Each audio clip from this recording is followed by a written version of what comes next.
What's good, YouTube? It's your boy, Blue Blood Sports TV, back at y'all with another one. So, a neurologist,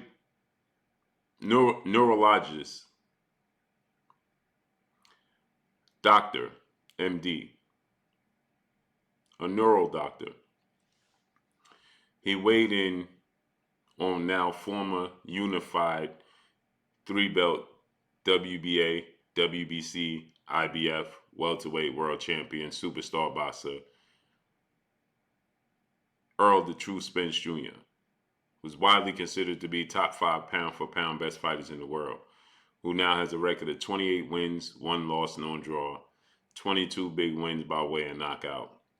He is 33 years of age, 5'9.5" with a 72-inch arm reach. With that said, Errol Spence was in the biggest fight of his career this past Saturday as he took on now undefeated 3-division world champion, former junior welterweight undisputed world champion, currently the reigning undisputed welterweight world champion, superstar boxer, who is widely considered by many to be the #1 best pound-for-pound fighter in the world, in Terence Bud Crawford. Terence Bud Crawford is now 40 wins, no losses, no draw, 31 big wins by way of knockout. He is 35 years of age, 5'8" with a 74-inch arm reach. Terence Crawford absolutely dominated and obliterated Errol Spence in this fight. Dropped him 3 times and stopped him in the 9th round. And Errol Spence took an absolute beating in this fight. Absolute beating in this fight.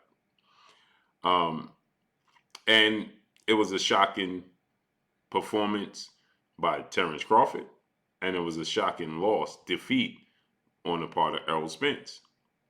Errol Spence has an enormous fan base. He's extremely popular. He's more popular than Terence Crawford. Now Terence Crawford's stock and popularity has grown after this performance.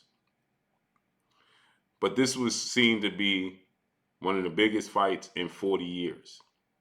It was seen to be the biggest fight in 40 years as far as competitive nature goes. We had bigger fights in between that, bigger names, more popular fights. When we had Floyd Mayweather take on Manny Pacquiao in the biggest, most lucrative, most popular, most demanded fight in boxing history, as Floyd Mayweather, Manny Pacquiao did 4.6 million pay-per-views and over $500 million in generated money and revenue. So this was competitive-wise, though, seen to be one of the biggest fights because Manny Pacquiao was already brutally knocked out 3 times, had multiple losses and draws on his resume. Floyd Mayweather was unbeaten and is a wizard in the ring, and so you knew there was a blueprint and a GPS on how to beat Manny Pacquiao. You knew Floyd Mayweather had the GPS. He had the keys to it. With that said, this was competitive-wise, on paper, was one of the most 50-50 fights you can possibly have. And it turned out not to be that way. It turned out to be a one-sided, both dominating, bludgeoning performances at the hands of Terence Crawford. He absolutely dominated him. He obliterated Errol Spence, shockingly. And it's extremely hard for people to accept. It is. Now we have this neural doctor who I have no doubt is an expert and could be correct. As he's urging Errol Spence to retire.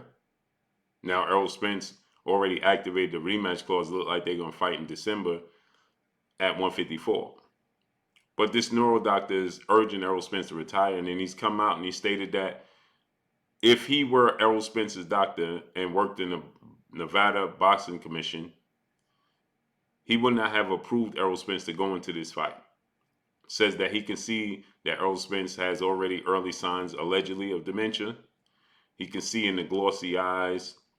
He can hear in the speech. Now, he did say he knows Errol Spence has dentures, so that does play a part in his speech not being the same, but he says that he's slower.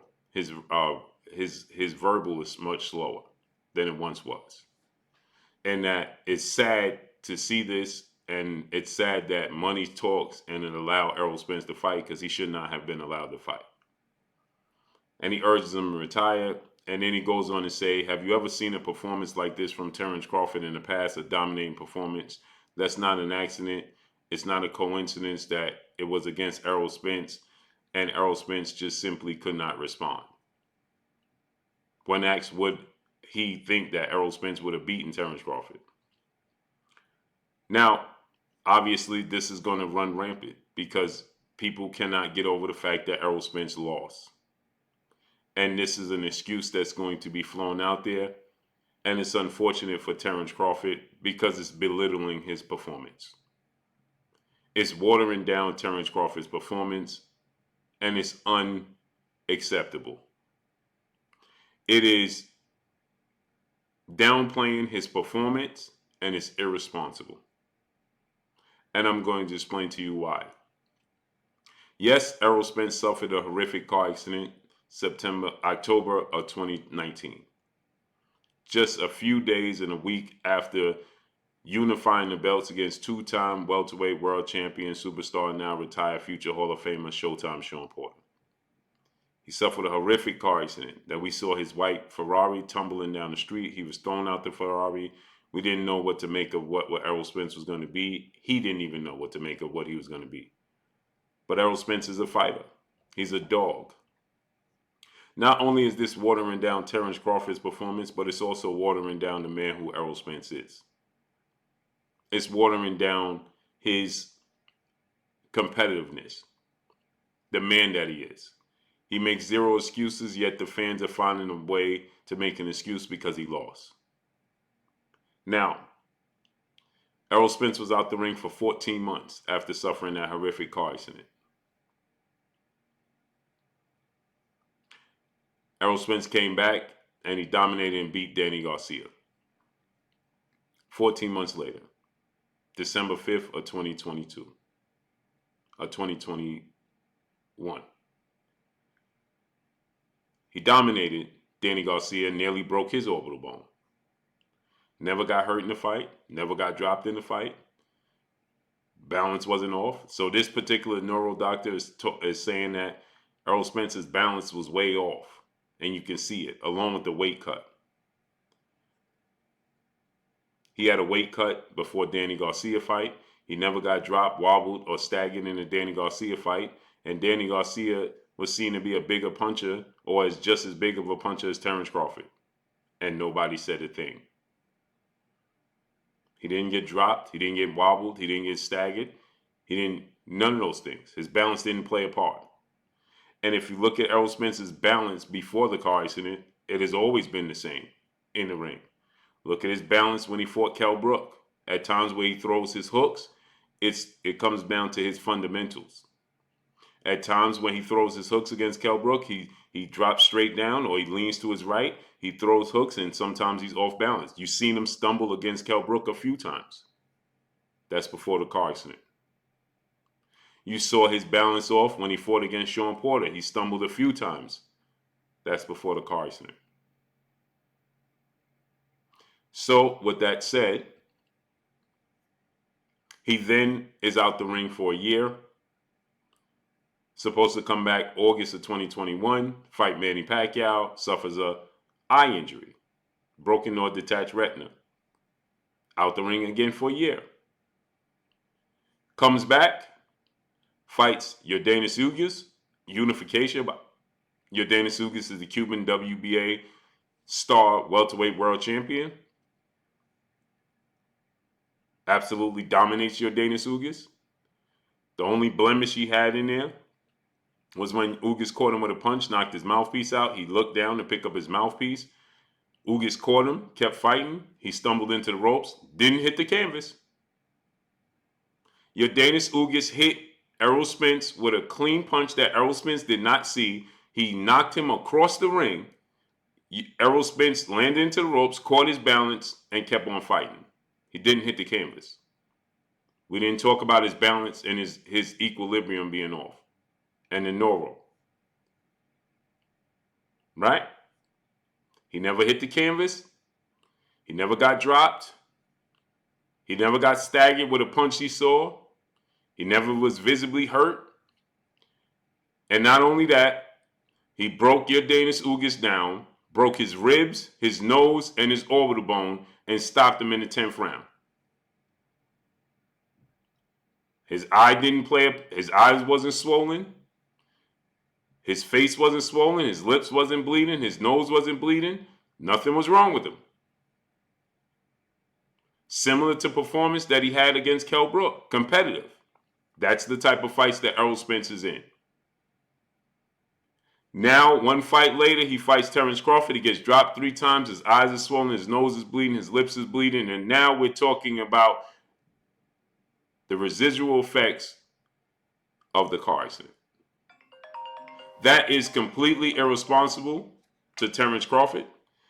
It's completely irresponsible to Errol Spence. It's completely irresponsible to the sport of boxing. And it is indeed an excuse. Again, I have no doubt that Errol Spence obviously has suffered some lingering effects from the car accident.